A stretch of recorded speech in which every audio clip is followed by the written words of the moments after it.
Hey, aku Aiden. Umurku 17 dan semua orang melihatku seperti magnet cewek. Aku tak bisa apa-apa, aku ini sangat memikat para wanita. Ini sesuatu yang kubanggakan. Maksudku, ayolah, bisa memenangkan cewek manapun yang kusukai. Nah, itu merupakan prestasi ya kan? Aku tak menyalahkan cewek-cewek itu, menurutku aku ini memang memikat. Aku tampan, kaya, dan aku bisa mempesona burung keluar sarangnya. Jika aku bisa mengencani diriku sendiri, akan kulakukan. Ya, aku suka merayu cewek cantik tapi aku jomblo untuk sementara ini karena pilihan. Itu sederhana, cewek itu terlalu rumit. Mereka awalnya manis dan lugu, tapi kemudian beberapa bulan jalan mereka jadi psikopat posesif, memeriksa ponselku, menuduhku selingkuh dari mereka. Dan ngambek kalau aku jalan dengan teman-teman bukannya nonton film komedi romantis bodoh dengan mereka. Aku percaya kalau hubungan berubah menjadi sepaya ini, maka tak perlu dipertahankan. Tapi, mantan pacarku yang terakhir, Simona, hampir tak mungkin diputuskan. Saat ku katakan padanya, aku tak lagi ingin bersamanya, dia menggila. 355 panggilan tak terjawab dan 1026 pesan tak berbalas, dan akhirnya dia paham petunjuk itu.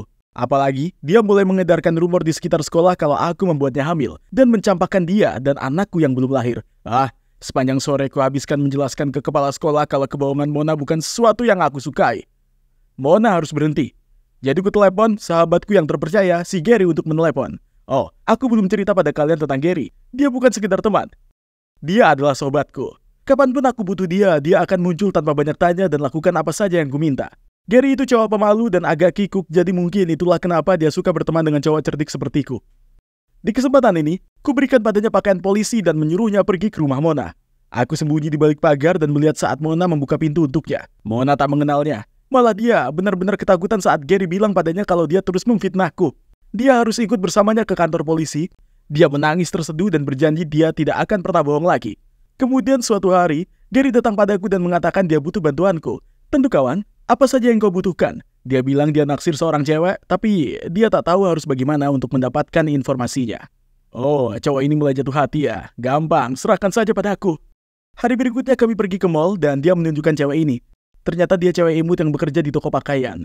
Liburan musim semi baru saja dimulai. Jadi aku punya rencana sempurna untuk membantu sohibku ini mendapatkan ceweknya. Ku bilang padanya untuk melamar pekerjaan paruh waktu di sana. Tapi dia langsung menolak, mengatakan kalau dia terlalu gugup untuk itu. Jadi hari berikutnya aku pergi ke toko dan menunjukkan bosnya CV-ku dan meminta pekerjaan. Tapi dia bilang di sana tak ada lowongan. Tiba-tiba ada cowok yang kerja di sana mendatangi kami dan mengajukan resign. Bingo, aku dapat pekerjaan itu. Iya, aku harus membayar cowok ini 2 bulan gaji sebagai ganti rugi karena mengundurkan diri. Tapi, ya, semua untuk sohibku dan aku tak punya apa-apa selain uang. Bagaimanapun, langkah pertama beres. Jadi, aku mulai kerja dan semua cewek yang kerja di sana langsung mengerubutiku seperti yang kubilang sebelumnya. Aku ini magnet cewek. Ya, semuanya kecuali cewek yang disukai Gary itu. Dia tampak tak peduli. Tapi aku berhasil mencari tahu namanya, yaitu Helen. Di hari berikutnya, ku habiskan banyak waktu hanya untuk mencoba bicara pada Helen untuk lebih mengenalnya. Tapi dia terus mengacuhkanku. Aku tahu aku perlu meningkatkan permainanku. Jadi saat aku tahu dia sedang lembur, kumanfaatkan kesempatan. Saat aku mengemas barang-barang di gudang, dengan sengaja kujatuhkan kotak di kepala bosku saat dia sedang lewat. Jangan khawatir, itu tak berat. Dia tak terlalu senang soal itu dan menyuruhku lembur berhasil. Bagus. Hanya ada aku dan Helen sendirian di toko. Dia tampak kelelahan, jadi ku berikan padanya air dan berkata, "Apa kamu capek? Pulanglah saja. Aku bisa mengambil alih untukmu." Dia melihat gelas air itu dan menyeringai. "Aku baik-baik saja. Apa kamu tak capek mengejarku dan tak membuahkan hasil? Aku tahu cowok macam apa kamu ini." Lalu dia berdiri, lanjut bekerja, dan benar-benar mengacuhkanku sekali lagi. Aku gagal. Waktunya untuk rencana B. Aku meyakinkan Gary untuk berpura-pura terkenal dan datang ke toko. Ku bilang padanya, aku akan membayar beberapa cewek untuk minta tanda tangannya dan berfoto saat dia masuk. Rencananya, dia akan meminta saran pada Helen. Dia akan sangat tertarik dan jatuh cinta padanya. Rencana yang sempurna, ha? Ya, itu tak berjalan terlalu baik. Dia muncul terlihat seperti badut sirkus. Ku bilang padanya untuk berpakaian cerah. Tapi aku bukan, maksudku, dia harus berdandan seakan dia baru saja mencuri pelangi. Tak ada satupun gadis yang dia bayar untuk mengusiknya muncul. Jadi dia hanya berdiri di sana dengan canggung dan Helen tak terlihat begitu terkesan. Cowok konyol ini. Apa aku harus melakukan semuanya untuknya? Jadi aku membuat rencana C. Kuputuskan untuk menculiknya. Cuma bercanda. Sebenarnya ku ajak dia ke pantai. Kami hanya ada si pagi hari itu, jadi saat kami selesai, ku tunggu dia di luar. Segera saat melihatnya, ku tarik dia ke mobil yang menunggu di sana dan menyuruh supirku untuk pergi. Dia tak terlalu senang dan mengancam akan telepon polisi. Ku bilang padanya untuk bersantai dan menikmati hari karena dia sudah bekerja keras. Pada akhirnya dia berhenti teriak dan bilang padaku sebaiknya ada es krim. Kami bermain air, mencari kerang, kalian tahulah, kegiatan pantai pada umumnya. Suasana hatinya membaik dan bisa kurasakan dia lebih nyaman berada denganku. Lalu kami duduk di pasir dan melihat matahari terbenam. Kulihat Helen melihat jam tangannya, kemudian memandangku. Ini sudah mulai malam, waktunya pulang. Tentu, tapi hey, bagaimana kalau lain kali kita beli jam tangan baru untukmu? Punyamu itu kuno sekali. Dia menggelengkan kepala. Tidak, tak apa. Ayah memberikannya padaku. Dia dulu laki-laki yang hebat, tapi saat umur 9 tahun, dia mulai minum-minum. Suatu kali ayah pulang ke rumah dan memukul ibu. Ayah pergi setelah itu dan tak pernah kudengar kabarnya lagi sejak saat itu. Setelah hening sesaat, aku berkata, "Apa kamu merindukannya?" Dia tampak sedih saat berkata, "Memang." Tapi aku tak tahu apa aku bisa memaafkannya. Setiap kali aku memikirkannya, aku melihat jam tangan ini. Ayahku mengukir sendiri namaku di jam ini. Aku menenangkannya. Ya, jangan terlalu dipikirkan. Aku paham bagaimana rasanya kehilangan orang yang disayang. Ibu meninggal saat aku kecil, aku tinggal dengan ayah, tapi ayah hanya memberiku uang, bukan waktunya. Dia tak merawatku seperti yang ibumu lakukan untukmu. Aku melihatnya dan dia balik memberiku tatapan simpati. Tiba-tiba aku merasa hatiku berdebar. Helen adalah cewek yang manis. Tapi tidak, ku ingatkan diriku sendiri, aku melakukan ini untuk Gary. Jadi, kami berdiri dan pulang ke rumah. Ku suruh supirku mengantarnya ke rumahnya dan dengan begitu aku tahu di mana dia tinggal. Untuk ke rumahnya, kita harus melalui gang yang panjang dan gelap. Jadi muncul ideku yang hebat. Aku akan membayar orang untuk berpura-pura menjadi preman. Kemudian Gary bisa muncul dan menyelamatkannya, sang pahlawan dan gadis dalam kesusahan. Cara klasik, tapi hebat. Hari di mana preman palsu akan menyerang pun tiba dan aku sembunyi di balik bak sampah. Kulihat Helen datang dan kemudian dua preman itu muncul. Tunggu dulu, siapa para pria ini? Mereka bukan orang yang kusewa. Tiba-tiba, Gary bergegas hendak menyelamatkan Helen. Oh tidak, dia tak tahu kalau mereka ini preman sungguhan. Kulihat dia dijatuhkan ke tanah. Aku ini terlalu tampan untuk berkelahi. Tapi untuk kesempatan kali ini, aku akan membuat pengecualian. Jadi aku melompat keluar dan menendang para bajingan itu. Itulah saat preman bayaranku muncul dan membantu. Wah, benar-benar saat yang tepat.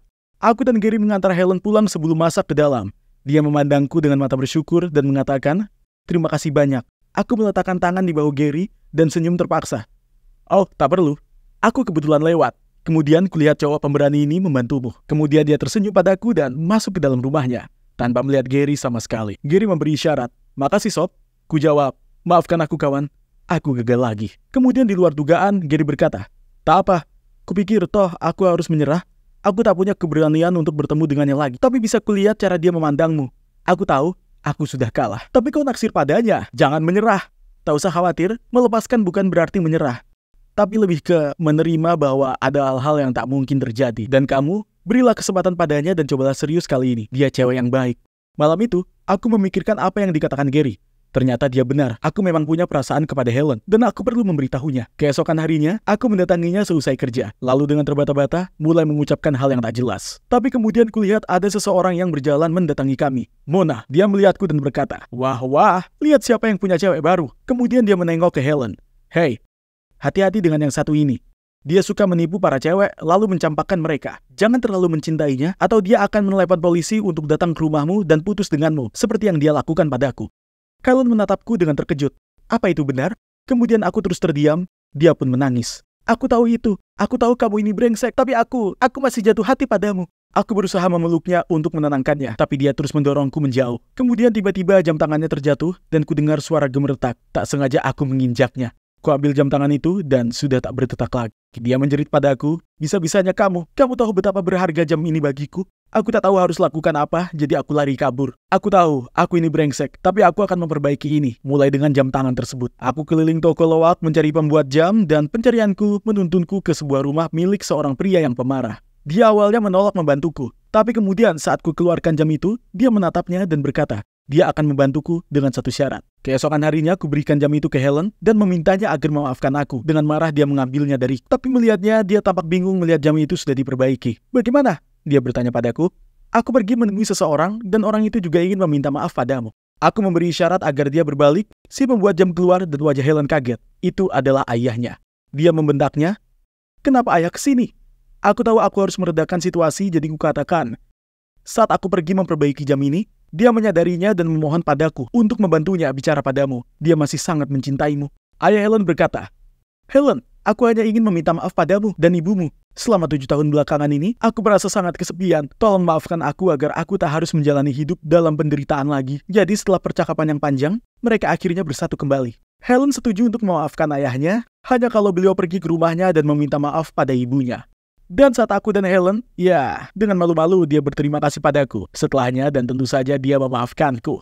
Ku katakan padanya kalau aku mencintainya, lalu dia tertawa, memukul lenganku, dan kemudian memberitahuku dia juga mencintai. Jadi sekarang kami resmi pacaran. Aku mungkin saja magnet cewek, tapi sekarang aku lebih ke pria yang setia dengan satu wanita. Jangan khawatir para cewek, karena orang kepercayaanku, si Gary, masih tersedia untuk kencan dan dia sangat menarik.